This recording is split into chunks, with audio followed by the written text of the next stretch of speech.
અરવિંદભાઈ પટેલ, રાજકોટ સમાજ, વૈષ્ણવ સમાજ અગ્રણી. અત્યારે આજે દેવઉઠી 11 છે અને 4 મહિનાના વિરામ પછી વિષ્ણુ ભગવાન અત્યારે આરામ કરીને આજે બધાને દર્શન દેવા પધાર્યા છે.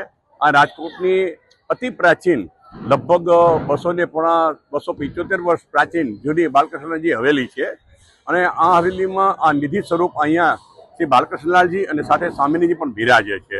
અહીંયા રાજકોટની મોટા મોટી હવેલી અને આખા રાજકોટની અંદર મોટાભાગના વૈષ્ણવ પરિવારો છે, વૈષ્ણવ તો અવૈષ્ણવ બધા પણ પરિવારો અહીંયા બાલકૃષ્ણલાલજીના પ્રભુના દર્શન કરવા માટે નિત્ય નિયમ કરીને આવતા હોય છે.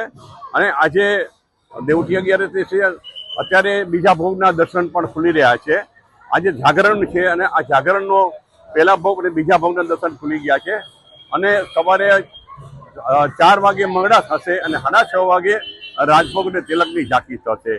રાજકોટની આ નિધિ સ્વરૂપ જે છે બાલકૃષ્ણ હવેલી, એમાં પ્રાચીન ગૌશાળા પણ છે, જ્યાં ગૌમાતાઓ લગભગ 18 થી 20 ગૌમાતાઓ પણ છે અને સાથે સાથે અહીંયા પુષ્ટિ માર્ગના જે પુસ્તકો હોય, ગ્રંથો હોય, એની એક લાઇબ્રેરી પણ છે.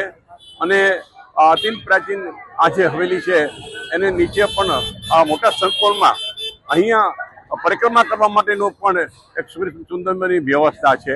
અને મુખિયાજીનો પરિવાર છે એ ઠાકોરજીને લાડ ઉડાવવામાં ખૂબ જ કાર્યરત રહે છે.